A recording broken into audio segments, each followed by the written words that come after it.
মুজিব শতবর্ষ। জাতির পিতা বঙ্গবন্ধু শেখ মুজিবুর রহমানের জন্ম শতবর্ষে তার প্রতি গভীর শ্রদ্ধা নিবেদন করে হাজী কিয়ামউদ্দিন মেমোরিয়াল মহিলা কলেজ, সখীপুর, দেবহাটা, সাতক্ষীরার মনোবিজ্ঞান বিভাগের পক্ষ থেকে আমি প্রভাষক অমরেন্দ্রনাথ মৃধা অনলাইন ক্লাসে তোমাদের সবাইকে স্বাগতম জানাচ্ছি। আমরা উচ্চ মাধ্যমিক মনোবিজ্ঞান প্রথম পত্র থেকে অনলাইন ক্লাস করছিলাম। দ্বিতীয় অধ্যায়ের 3টি ক্লাস আমরা ইতিমধ্যে শেষ করেছি। দ্বিতীয় অধ্যায়টা ছিল আচরণ ও আচরণের কর্মবিকাশ।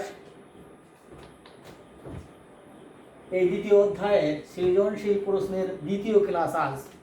ইতিপূর্বে আমরা সৃজনশীল ক্লাসের একটা সৃজনশীল ক্লাস নিয়েছি দ্বিতীয় অধ্যায় থেকে। আজকে দ্বিতীয় অধ্যায়ের সৃজনশীল প্রশ্নের দ্বিতীয় ক্লাস।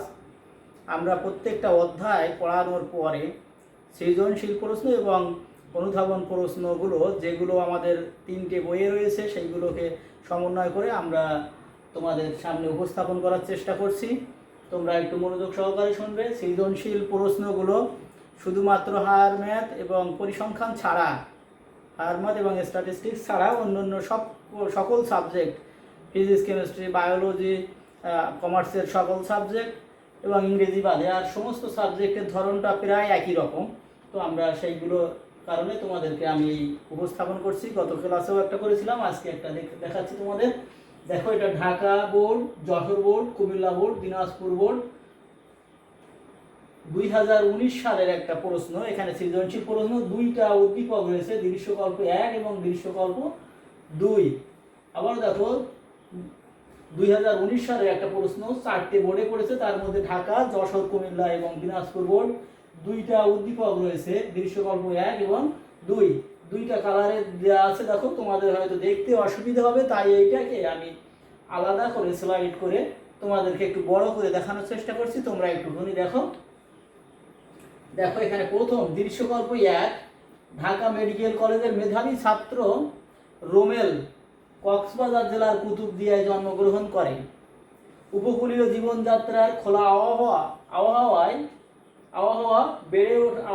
বেড়ে ওঠায় সে সুঠামদেহী ও প্রচণ্ড সাহসী ও পরিশ্রমী।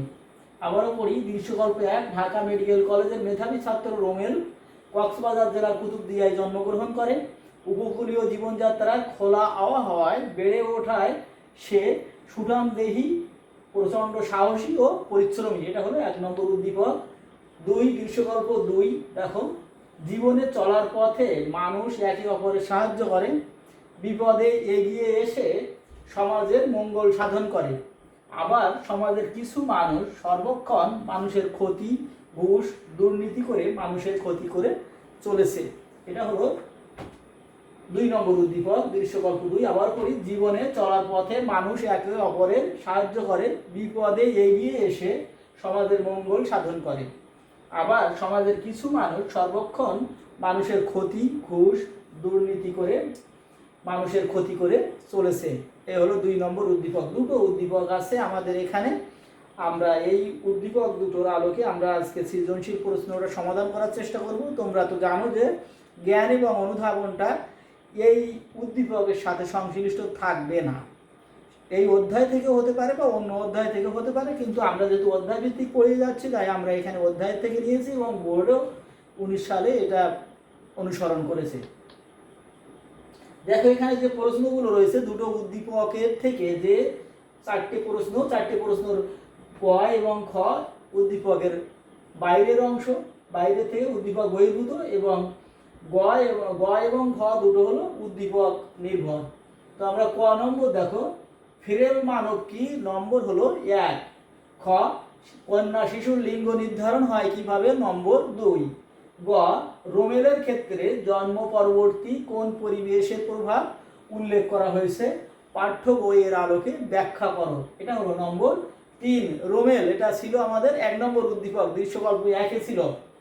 2, ঘ, দৃশ্যকল্প 2, দৃশ্যকল্প 2-এ যে সমস্ত আচরণের কথা উল্লেখিত হয়েছে তা তুলনামূলক বিশ্লেষণ করো। দৃশ্যকল্প 2 আমরা 2টো উদ্দীপক দেখাছিলাম। দৃশ্যকল্প 2-এ যে সমস্ত আচরণের কথা উল্লেখিত হয়েছে তা তোমার পাঠ্য বইয়ের আলোকে বিশ্লেষণ করার জন্য বলা হয়েছে। নম্বর হলো 4।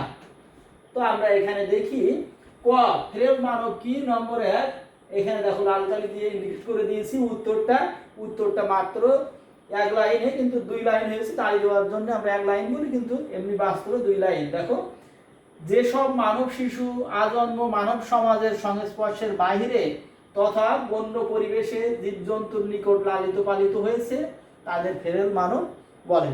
ফেরেল মানব কি নম্বর 1, তোমাদের এর জন্য বেশি কিছু পড়ার দরকার নেই, এটা সম্পূর্ণ বইয়ে আছে, সুন্দরভাবে তোমরা দেখে নিতে পারবে। আমি তোমাদের ধারণা দেওয়ার জন্য এটা করেছি, আমি যেভাবে তৈরি করার চেষ্টা করেছি একেবারে হুবহু এটা করতে হবে, এর থেকে যে ভালো করা যাবে না এরকম কোনো বিষয় না। তোমরা আরও তোমাদের মেধা দিয়ে বই পড়ে আরও সুন্দরভাবে একটা প্রশ্ন রেডি করতে পারবা, সৃজনশীল প্রশ্ন। যারা যত মেধাবী, যারা যত বই পড়বে তারা তত সুন্দরভাবে প্রশ্নের উত্তর তৈরি করতে পারবে। তো দেখো আবার বলি, ক ফেরেল মানব কি 1 নম্বর, এর জন্য বেশি কিছু লেখার প্রয়োজন নেই, শুধু যতটুকুনি চাওয়া হয়েছে যেসব মানব শিশু আজন্ম মানব সমাজের সংস্পর্শের বাহিরে তথা বন্য পরিবেশে, দেখেছো মানব সমাজের বাহিরে আবার বন্য পরিবেশে জীবজন্তুর নিকট লালিত পালিত হয়েছে তাদের ফেরেল মানব বলা হয়। কোনো কারণবশত, কারো দুর্ভাগ্যবশত কোনো সন্তান তার পিতামাতার কাছে বড় হতে পারে নাই, তারা বনে জঙ্গলে ফেলে রেখে এসেছে, এবং বনে জঙ্গলে দেখো জীবজন্তু মানুষের বাচ্চার প্রতিও করুণা করেছে। আমরা মানুষের যেটা করতে পারিনি জীবজন্তু করেছে, জীবজন্তুকে সে বাচ্চাটাকে খায়নি, মেরেও ফেলে নাই, তাদেরকে নিজেদের সন্তানের মতো করে লালন পালন করার চেষ্টা করেছে এবং সে পরিবেশে বেড়ে উঠেছে। আমরা যখন ফেরেল মানব পড়াইছিলাম তখন ভারতের মেদিনীপুরের যে কমলা এবং কমলার বিষয়টা তোমাদেরকে পড়াইছিলাম, তোমরা নিশ্চয়ই ওখান থেকে জেনেছো, ওটা অনেকটা একটা বড় গল্পের মতো ছিল। যাই হোক আবারও বলি, ফেরেল মানব কি নম্বর 1, যেসব মানব শিশু আজন্ম মানব সমাজের সংস্পর্শের বাইরে তথা বন্য পরিবেশে জীবজন্তুর নিকট লালিত পালিত হয়েছে তাদেরকে ফেরেল মানব বলে।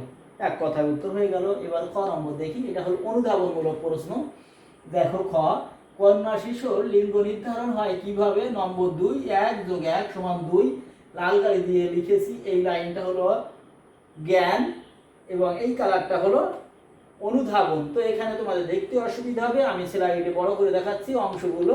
দেখো খ, কন্যা শিশুর লিঙ্গ নির্ধারণ কিভাবে হয়? নম্বর 2, উত্তর পুরুষের যৌন ক্রোমোজোম X দ্বারাই কন্যা শিশুর লিঙ্গ নির্ধারিত হয়। ছোট প্রশ্ন, এই অংশটা এই লাইনটা যদি তোমরা না লেখো তাহলে তোমরা 1 থেকে বঞ্চিত হয়ে যাবে। 2টো নম্বরকে ভাগ করে দিতে হবে আমাদেরকে। আমরা যখন নম্বর দেই, এক্সামিনার যখন নম্বর দেয় তখন 2টো অংশের জন্য, জ্ঞানের জন্য 1 এবং অনুধাবনের জন্য 1। তাহলে কি হলো? উত্তর পুরুষের যৌন ক্রোমোজোম X দ্বারাই কন্যা শিশুর লিঙ্গ নির্ধারিত হয়ে থাকে।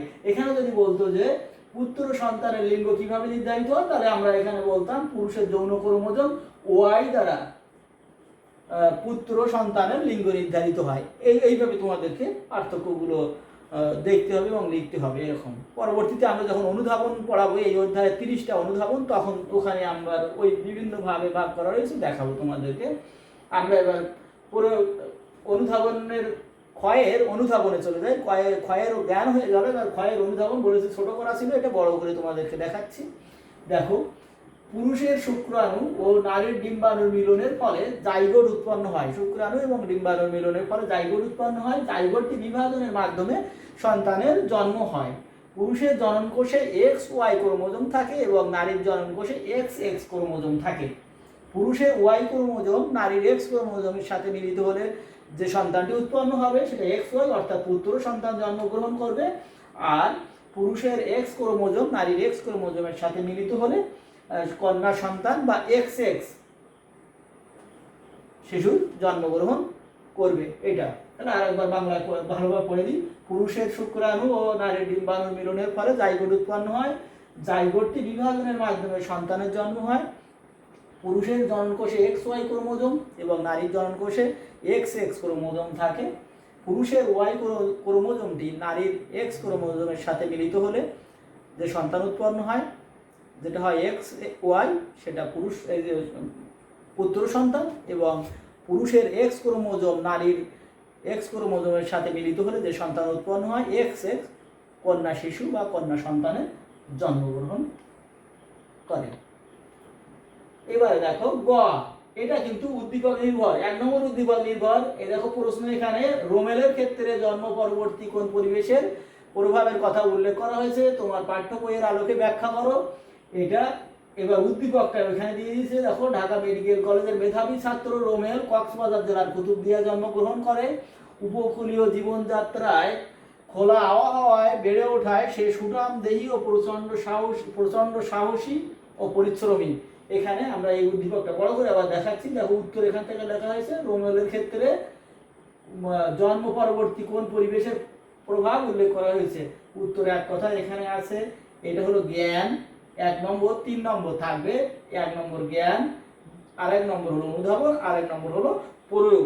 আমরা বড় করে দেখি, দেখো তোমাদের দেখতে পারো অবশ্যই ভালো লাগবে। এই দেখো গ, রোমেলের ক্ষেত্রে জন্ম পরবর্তী কোন পরিবেশের প্রভাব উল্লেখ করা হয়েছে, তোমার পাঠ্য বইয়ের আলোকে ব্যাখ্যা করো। নম্বর 1 + 1 + 1 সমান 3 নম্বর।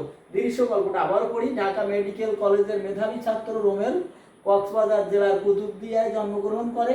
উপকূলীয় জীবনযাত্রার খোলা আবহাওয়ায় বেড়ে ওঠায় সে সুঠামদেহী, প্রচন্ড সাহসী ও পরিশ্রমী। এটা হলো উদ্দীপক।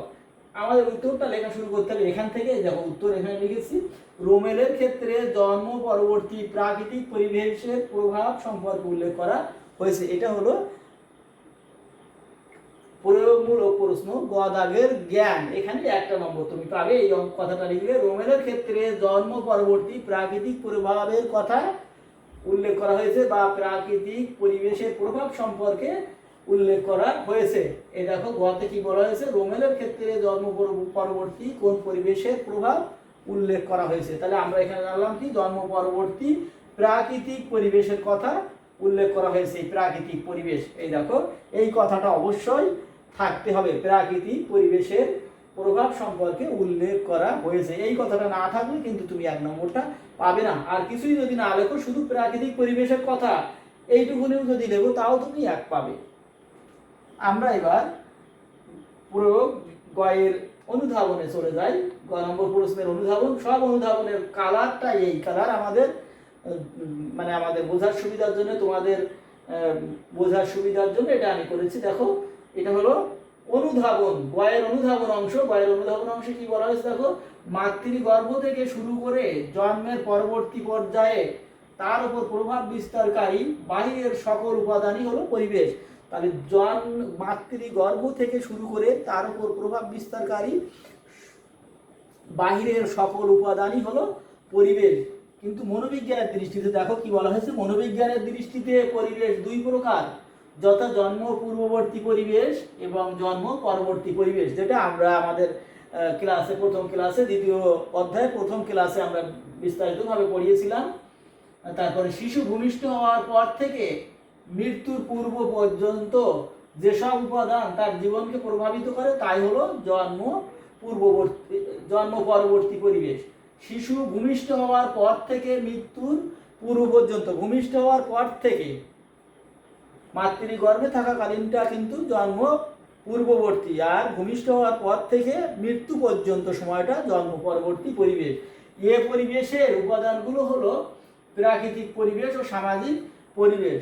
প্রাকৃতিক পরিবেশের উপাদানগুলো হলো কি, আবার দেখো, আবহাওয়া, জলবায়ু, গাছপালা, বন জঙ্গল, নদ-নদী, সমুদ্র, সমতল ভূমি, পাহাড় পর্বত, মরুভূমি ইত্যাদি। এগুলো হলো প্রাকৃতিক পরিবেশের উপাদান। তাহলে প্রাকৃতিক পরিবেশের উপাদান কি হচ্ছে, আবহাওয়া, জলবায়ু, গাছপালা, বন জঙ্গল, নদ-নদী, সমুদ্র, সমতল ভূমি, পাহাড় পর্বত, মালভূমি, মরুভূমি ইত্যাদি। আর সামাজিক পরিবেশের উপাদানগুলো হলো দেখো কি, পরিবার, শিক্ষা প্রতিষ্ঠান, খেলার সাথী, বিভিন্ন সামাজিক সংগঠন। পরিবারে পিতামাতা থাকে আর ভাই বোন অনেকে সদস্য থাকে। শিক্ষা প্রতিষ্ঠান একেবারে সেই ছোটবেলা থেকে শুরু করে একেবারে সর্বশেষ শিক্ষা পর্যন্ত। খেলার সাথী থাকে, খেলার সাথী বা সঙ্গী দল বলা হয়, আমরা এগুলো ডিটেলস পড়াইছিলাম। বিভিন্ন সামাজিক সংগঠন বলতে খেলার ধর্মীয় সংগঠন, সাংস্কৃতিক সংগঠন, বিভিন্ন কালচারাল সংগঠন, মানে এক যাদের যে ধরনের দক্ষতা বা রুচি বা মূল্যবোধ, তারা সেই সমস্ত সংগঠনের সদস্য, তারা সেই ধরনের সংগঠনের সাথে জড়িত হয়ে সংগঠনের কাজ করে থাকে এবং নিজেদেরকে নিজেদের ব্যক্তিত্বকে তুলে ধরার চেষ্টা করে বিভিন্ন সংগঠনের মাধ্যমে। তাই আমরা বয়ের জ্ঞান বলেছিলাম যে রোমেলের ক্ষেত্রে প্রাকৃতিক পরিবেশের প্রভাব সম্পর্কে উল্লেখ করা হয়েছে। আর অনুধাবনে বলছি কি মাতৃগর্ভ থেকে শুরু করে জন্মের পরবর্তী পর্যায়ে তার উপর প্রভাব বিস্তারকারী সকল উপাদানই হলো পরিবেশ। আর মনোবিজ্ঞানের দৃষ্টিতে পরিবেশ দুই প্রকার, জন্ম পূর্ববর্তী এবং জন্ম পরবর্তী। এখানে শিশু ভূমিষ্ঠ হওয়ার পর থেকে মৃত্যুর পূর্ব পর্যন্ত তার উপর প্রভাব বিস্তারকারী সকল উপাদানই হলো জন্ম পরবর্তী পরিবেশের অংশ। এবং এই পরিবেশের উপাদানকে দুটো ভাগে ভাগ করা হয়েছে, একটা হলো প্রাকৃতিক পরিবেশ, একটা হলো সামাজিক পরিবেশ। প্রাকৃতিক পরিবেশের উপাদানগুলো হলো আবহাওয়া, জলবায়ু, গাছপালা, নদ নদী, পাহাড় পর্বত, সমুদ্র, মালভূমি, মরুভূমি ইত্যাদি। আর সামাজিক পরিবেশের উপাদানগুলো হলো পরিবার, শিক্ষা প্রতিষ্ঠান, খেলার সাথে বিভিন্ন সামাজিক সংগঠন ইত্যাদি। এটা গেল আমাদের অনুধাবন। আমরা এবার প্রয়োগ অংশে চলে যাই। প্রয়োগ অংশে দেখো, দৃশ্যকল্প একে উল্লেখিত রোমেলের সুঠাম দেহ, প্রচণ্ড সাহসী ও পরিশ্রমী হওয়ার বিষয়গুলো মনোবিজ্ঞানের পাঠ্য বইয়ের আলোকে বিশ্লেষণ করলে দেখা যায় জন্ম পরবর্তী প্রাকৃতিক পরিবেশ ব্যক্তির জীবনকে বিশেষভাবে প্রভাবিত করে। যেহেতু রোমেলের শরীর স্বাস্থ্য ভালো, সে সুঠাম দেহের অধিকারী, সে সাহসী এবং পরিশ্রমী, যেটা জন্ম পরবর্তী পরিবেশ তাকে এইভাবে গড়ে তুলেছে। পাহাড়ি এলাকায় বেড়ে ওঠা মানুষের জীবনযাত্রা সমতল ভূমিতে বসবাসকারী মানুষের জীবন প্রণালী থেকে ভিন্ন। পাহাড়ি এলাকায় যারা বসবাস করে তাদের জীবন প্রণালী, তাদের চালচলন যেমন সমতল ভূমিতে যারা বসবাস করে তাদের সেরকমটা না, তাদের থেকে ভিন্ন। তারপরে দেখি আমরা আবার এমনিভাবে গরম প্রধান অঞ্চলের সাথে শীত প্রধান অঞ্চলের মানুষের তুলনা করলে তাদের জীবনযাত্রার মধ্যে বিস্তর পার্থক্য দেখা যায়।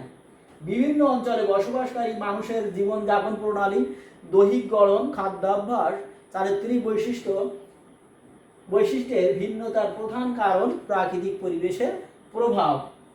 দৃশ্যকল্প একে রোমেলের ক্ষেত্রে প্রাকৃতিক পরিবেশের উপাদান সমুদ্র উপকূলীয় এলাকা, যেটা হলো স্বাস্থ্যকর স্থান, এবং আমাদের কক্সবাজার একটা স্বাস্থ্যকর স্থান এবং বিশেষ পর্যটন কেন্দ্র, বিশ্বের মধ্যে একটা সুন্দর এবং আকর্ষণীয় পর্যটন কেন্দ্র।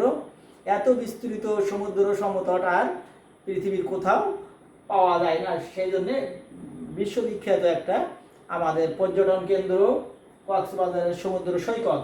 আর এখানেই রোমেল বসবাস করে, স্বাস্থ্যকর স্থান, তাই সে স্বাস্থ্যবান এবং সাথে সে মেধাবীও, সে ঢাকা মেডিকেল কলেজের একজন ছাত্র।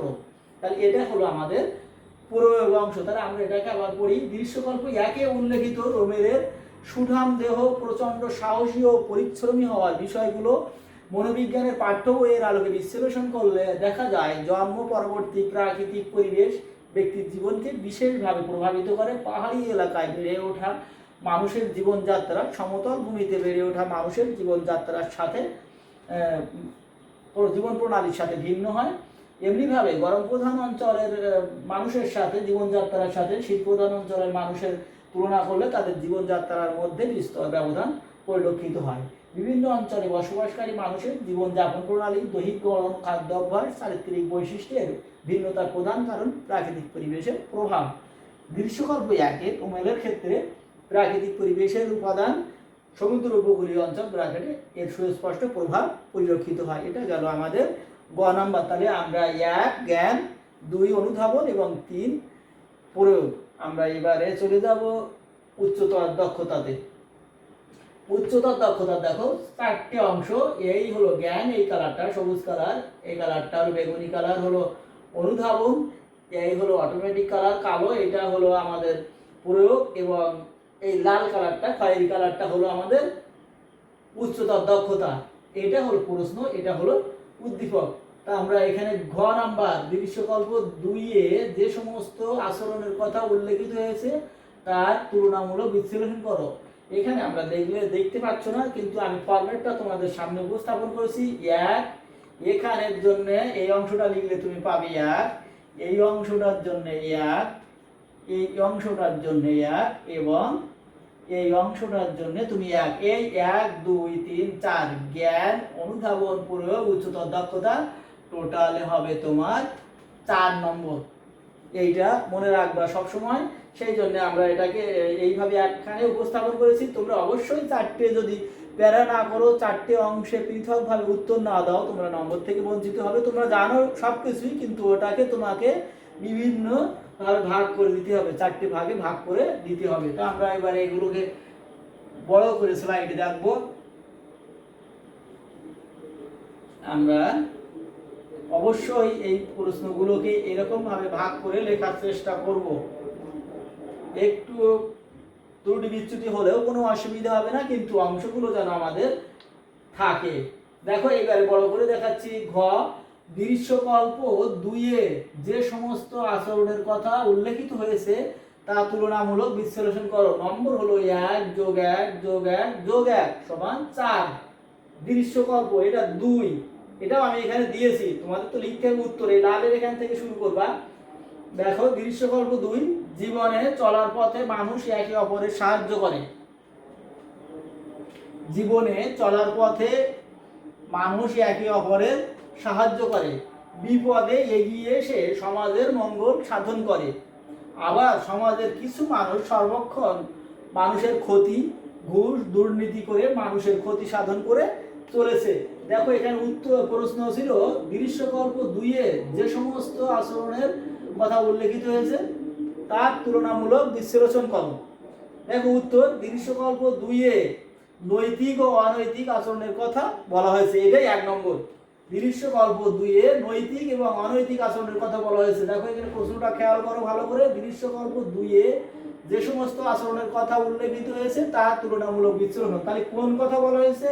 দৃশ্যকল্প 2-এ নৈতিক এবং অনৈতিক আচরণের কথা বলা হয়েছে। এই পর্যন্ত লিখতে পারলে তুমি পাবে হলো 1 নম্বর। 1 নম্বর পাবে এখানে, এই পর্যন্ত লিখতে পারলে 1 নম্বর তুমি পাবে। এখানে আমরা পড়িয়েছিলাম নৈতিক বিকাশ, ওখানে নৈতিক বিকাশ অনৈতিক কার্যকলাপ সম্পর্কে বিস্তারিত পড়িয়েছিলাম। আমরা 4 ধরনের বিকাশ পড়িয়েছিলাম। বিকাশের এজেন্ট আমরা পড়িয়েছিলাম। আমাদের চ্যানেল রয়েছে, ইউটিউব চ্যানেল, ফেসবুক এবং হাজী কিয়ামউদ্দিন কলেজের গ্রুপে রয়েছে, তোমরা যে কোনো সময় দেখতে পারবা। ওখান থেকে বিকাশের এজেন্ট, সেখানে নৈতিক বিকাশ, সামাজিক বিকাশ, বুদ্ধিভিত্তিক বিকাশ এবং আবেগীয় বিকাশ, 4 প্রকার বিকাশ আমরা এখানে পড়িয়েছিলাম। যাই হোক, আমরা এবার চলে যাব ঘয়ের অনুধাবন অংশে।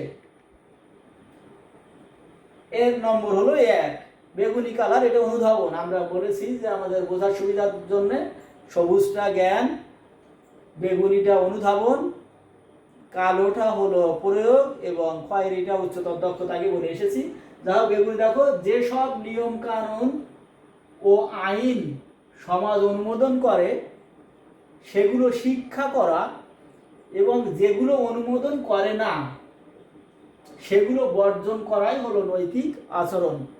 যেসব নিয়ম কানুন ও আইন সমাজ অনুমোদন করে সেগুলো শিক্ষা করা এবং যেগুলো অনুমোদন করে না সেগুলো বর্জন করাই হলো নৈতিক আচরণ। পরিবার, ব্যক্তি, পরিবার, সমাজ ও জাতির জন্য যেসব আচরণ মঙ্গলজনক তাই নৈতিক আচরণ। ব্যক্তি, পরিবার, সমাজ ও জাতির জন্য, রাষ্ট্রের জন্য, দেশের জন্য যেসব আচরণ মঙ্গলজনক, কল্যাণকর তাই হলো নৈতিক আচরণ। পরিবার, খেলার সাথী, বিদ্যালয়, ধর্ম, বিভিন্ন সামাজিক বিভিন্ন সংগঠন নৈতিক বিকাশের প্রধান উপাদান। তাহলে আমরা নৈতিক বিকাশটা কোথা থেকে শিখব? পরিবার, খেলার সাথী, বিদ্যালয় অর্থাৎ শিক্ষা প্রতিষ্ঠান, ধর্মীয় প্রতিষ্ঠান, ধর্মীয় সংগঠন, বিভিন্ন সংগঠন নৈতিক বিকাশের প্রধান উপাদান। আবার যেসব আচরণ ব্যক্তি, পরিবার, সমাজ ও জাতির জন্য কল্যাণ বয়ে আনে না সেই সব আচরণকে অনৈতিক আচরণ বলে। অনৈতিক আচরণের ফলে ব্যক্তি, পরিবার, সমাজ, দেশ ধ্বংস হয়ে যায়, এমনকি বিশ্ব বিপর্যয়ের মধ্যে পড়তে পারে। তাহলে এটা হলো আমাদের অনুধাবন। আরও একবার দেখে আসি কি, যেসব নিয়ম কানুন ও আইন সমাজ অনুমোদন করে সেগুলো শিক্ষা করা এবং যেগুলো অনুমোদন করে না সেগুলো বর্জন করাই হলো নৈতিক আচরণ।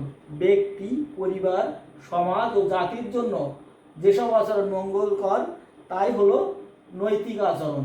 পরিবার, খেলার সাথী, বিদ্যালয়, ধর্মীয় সংগঠন এবং বিভিন্ন সংগঠন নৈতিক বিকাশের প্রধান উপাদান। আবার যেসব আচরণ ব্যক্তি, পরিবার, সমাজ, জাতির জন্য কল্যাণ বয়ে আনে না, সেই সব আচরণকে অনৈতিক আচরণ বলে। অনৈতিক আচরণের ফলে ব্যক্তি, পরিবার, সমাজ ও দেশ ধ্বংস হয়ে যেতে পারে বা ধ্বংস হয়ে যায়। আমরা অনৈতিক অনেক পড়াইছিলাম, নৈতিক বিকাশের মধ্যে ভালো অনেক কিছু পড়িয়েছিলাম, যে বিভিন্ন নৈতিক আচরণের বৈশিষ্ট্য কী আছে, অনৈতিক আচরণ কী ধরনের, এগুলো আমরা পড়িয়েছিলাম। তো আমরা তো পরীক্ষার সময় বেশি লিখতে পারবো না, এতটা লিখে তোমার নম্বর হলো 1। সুতরাং ওই উদ্দীপকের সাথে যায় এমনতর কিছু তথ্য তোমাকে উপস্থাপন করতে হবে। এবারে আমাদের প্রয়োগ, বলেছিলাম যে কালো কালি এটা প্রয়োগ। দেখো, দৃশ্যকল্প 2-এ উল্লেখ করা হয়েছে মানুষের বিপদে মানুষই এগিয়ে আসে, আবার মানুষই মানুষের ক্ষতির কারণ হয়। বিষয় দুটো মনোবিজ্ঞানের দৃষ্টিকোণ থেকে বিশ্লেষণ করলে দেখা যায় নৈতিকতা সম্পন্ন ব্যক্তি সুশিক্ষা নেয়, অন্যের পাওনা পরিশোধ করে, সত্য ও ন্যায়ের পথে চলে, পরোপকার করে, অন্যের বিপদে এগিয়ে যায়। নৈতিক শিক্ষা মানুষকে সুখী হতে ও মানবতাবোধ জাগ্রত করতে সাহায্য করে। আবারও আমরা বলে আসি, দেখো, দৃশ্যকল্প 2-এ উল্লেখ করা হয়েছে মানুষের বিপদে মানুষ এগিয়ে আসে, আবার মানুষই মানুষের ক্ষতির কারণ হয়। বিষয় দুটো মনোবিজ্ঞানের দৃষ্টিকোণ থেকে বিশ্লেষণ করলে দেখা যায় নৈতিকতা সম্পন্ন ব্যক্তি সুশিক্ষা নেয়, অন্যের পাওনা পরিশোধ করে, ন্যায় ও সত্যের পথে চলে, পর উপকার করে, অন্যের বিপদে এগিয়ে যায়। নৈতিক শিক্ষা মানুষকে সুখী হতে ও মানবতাবোধ জাগ্রত করতে সাহায্য করে। আবার নীতিভ্রষ্ট ব্যক্তি সুশিক্ষার প্রয়োগ করে না, নীতিভ্রষ্ট ব্যক্তিরা সুশিক্ষার প্রয়োগ করে না, কোনো না কোনো অসুস্থ প্রতিযোগিতায় লিপ্ত থাকে। তারা কোনো না কোনো অসুস্থ প্রতিযোগিতায় লিপ্ত থাকে, যে কোনো বিষয় নিয়ে তাদের একটা যেন অসম প্রতিযোগিতা, অসুস্থ প্রতিযোগিতা, তাদেরকে যেন এক হতেই হবে যে কোনো প্রকারে। মিথ্যার আশ্রয় নেয়, অন্যের অধিকার হরণ করে, ঘুষ, দুর্নীতি, বঞ্চনা, শোষণ, সহিংস, স্বার্থপর, খাদ্যে ভেজাল, ইভটিজিং, খুন, ধর্ষণ, নারী ও শিশু নির্যাতনের মতো ঘৃণ্য কাজের সাথে জড়িত থাকে। এটা হলো আমাদের প্রয়োগ। তাহলে আমরা আবারও একটু দেখে আসি কি বলা হয়েছে। দৃশ্যকল্প 2-এ উল্লেখ করা হয়েছে মানুষের বিপদে মানুষই এগিয়ে আসে, আবার মানুষই মানুষের ক্ষতির কারণ হয়। বিষয় দুটো মনোবিজ্ঞানের আলোকে বিশ্লেষণ করলে দেখা যায় নৈতিকতা সম্পন্ন ব্যক্তি সুশিক্ষা নেয়, পরের পাওনা পরিশোধ করে, সত্য ন্যায়ের পথে চলে, পর উপকার করে, অন্যের বিপদে এগিয়ে আসে। নৈতিক শিক্ষা মানুষকে সুখী হতে এবং মানবতাবোধ জাগ্রত করতে উদ্বুদ্ধ করে। আবার নীতিভ্রষ্ট ব্যক্তি সুশিক্ষার প্রয়োগ করে না, কোনো না কোনো অসম বা অসুস্থ প্রতিযোগিতায় লিপ্ত থাকে, মিথ্যার আশ্রয় নেয়, অন্যের অধিকার হরণ করে, ঘুষ, দুর্নীতি, বঞ্চনা, শোষণ, সহিংস, স্বার্থপর, খাদ্য ভেজাল, ইভটিজিং, খুন, ধর্ষণ, নারী ও শিশু নির্যাতনের মতো জঘন্য এবং ঘৃণ্য কাজের সাথে জড়িত থাকে। এটা হলো আমাদের প্রয়োগ। এরপরে আমরা আসবো উচ্চতর দক্ষতা। শেষ, চতুর্থ অংশ, জ্ঞান হয়ে গেল, অনুধাবন হয়ে গেল, প্রয়োগ হয়ে গেল, এবার উচ্চতর দক্ষতা কি বলা হয়েছে দেখি আমরা। দৃশ্যকল্প 2-এ নৈতিক ও অনৈতিক আচরণের কথাই উল্লেখ করা হয়েছে। এতক্ষণ আমরা দেখলাম যে আসলে দৃশ্যকল্প 2-এ মানুষ মানুষের উপকারে এগিয়ে আসছে এবং মানুষ মানুষেরই ক্ষতি করছে। সুতরাং এখানে একটা যেমন নৈতিক দিক রয়েছে, সেরকম আবার একটা অনৈতিক দিকের দৃশ্য এখানে ফুটে উঠেছে। আচরণদ্বয়ের তুলনামূলক বিশ্লেষণ হতে এটা প্রমাণিত হয় মানুষের নৈতিক আচরণের ফলে ব্যক্তি, পরিবার, সমাজ, দেশ, এমনকি সভ্যতাও বিপন্ন হতে পারে। অনৈতিক আচরণের জন্য দেখেছো কি হলো। তাহলে আচরণদ্বয়ের তুলনামূলক বিশ্লেষণ হতে এটা প্রমাণিত হয় মানুষের অনৈতিক আচরণের ফলে ব্যক্তি, পরিবার, সমাজ, দেশ, এমনকি মানব সভ্যতাও বিপন্ন হতে পারে। অপরদিকে নৈতিক আচরণ সুখী, সমৃদ্ধশালী ও আদর্শ সমাজ গঠনে গুরুত্বপূর্ণ ভূমিকা রাখতে পারে বা রাখে বলা যায়। রাখে। তাহলে আমরা উচ্চতর দক্ষতায় কি বলবো?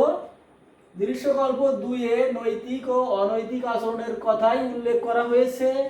আচরণদ্বয়ের তুলনামূলক বিশ্লেষণ হতে এটা প্রমাণিত হয়, মানুষের অনৈতিক আচরণের ফলে ব্যক্তি, পরিবার, সমাজ, দেশ, এমনকি মানব সভ্যতাও বিপন্ন হতে পারে।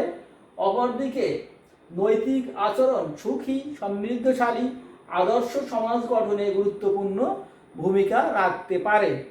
এটা হলো আমাদের উচ্চতর দক্ষতা। দেখো, আমরা অনেকগুলো ক্লাস নিয়েছি। প্রথম অধ্যায় আমরা ধারাবাহিকভাবে শেষ করেছি, আমাদের প্রায় 7টা ক্লাস ছিল। ওখানে আমরা পরিসংখ্যান অষ্টম অধ্যায় শেষ করেছি। একটা ক্লাসের মধ্যে অনেক বড় ক্লাস, 2 ঘন্টার ক্লাস এজেড ওখানে রয়েছে, তোমরা ওখানে পাবে, সমগ্র অঙ্কগুলো পাবে। আর দ্বিতীয় অধ্যায় আমাদের পড়ানো শেষ হয়ে গেছে। আমরা একটা সৃজনশীল প্রশ্ন করেছি আগে, আজকে আর একটা সৃজনশীল প্রশ্ন করলাম। এর পরবর্তী দিনে আমরা একটা 30টা অনুধাবনের প্রশ্নের উত্তর দেখাতে চেষ্টা করব। ক্লাসটি দেখতে পাবে তোমরা হাজী কিয়ামউদ্দিন মেমোরিয়াল মহিলা কলেজের ফেসবুক গ্রুপে দেখতে পাবা, আমার ইউটিউব চ্যানেলে দেখতে পারবা, এবং ইউটিউব চ্যানেলে তোমরা খোঁজ করবা উচ্চ মাধ্যমিক মনোবিজ্ঞান বলে সার্চ দিলে তোমরা পেয়ে যাবা। ইউটিউবে উচ্চ মাধ্যমিক মনোবিজ্ঞান বলে সার্চ দিলে তোমরা পেয়ে যাবা। আর হাজী কিয়ামউদ্দিন মেমোরিয়াল মহিলা কলেজ ফেসবুক গ্রুপ বলতে এখানে তুমি হাজী কিয়ামউদ্দিন মেমোরিয়াল মহিলা কলেজ গ্রুপ লিখলেই পেয়ে যাবা ক্লাস। এখানে তোমাদের যে ফেসবুকে যুক্ত হতে হবে বা গ্রুপে যুক্ত হতে হবে এমন কোনো কিছু না। তোমরা হাজী কিয়ামউদ্দিন মেমোরিয়াল মহিলা কলেজ গ্রুপ লিখলেই যুক্ত হতে পারবা, ক্লাস দেখতে পারবা। অনেক আমাদের সব বিষয়ে ধারাবাহিকভাবে রুটিন মাফিক ক্লাস হচ্ছে, তোমরা এগুলো দেখবা। অনেকদিন তোমরা বাড়িতে বসে আছো, এখন তোমরা এই ক্লাসগুলো করলে তোমাদের অনেক উপকার হবে এবং তোমরা পিছিয়ে থাকবে না। আর আস্তে আস্তে এই ডিজিটালাইজ হতে হবে আমাদের, না হলে আমরা অনেক পিছিয়ে যাব। যাই হোক, তোমাদের এই দীর্ঘক্ষণ ধরে সৃজনশীল প্রশ্ন সম্পর্কে বললাম। তোমরা নিশ্চয়ই বাড়িতে এই সৃজনশীলের বিষয়গুলো ভালোভাবে ওখানে পড়বা এবং আরও এর সাথে সংযুক্ত করতে পারবা, সংযোজন বিয়োজন করে একটা সুন্দর সৃজনশীল প্রশ্ন তৈরি করবা এবং এই আলোকে আরও তৈরি করার চেষ্টা করবা। সবাইকে অসংখ্য ধন্যবাদ।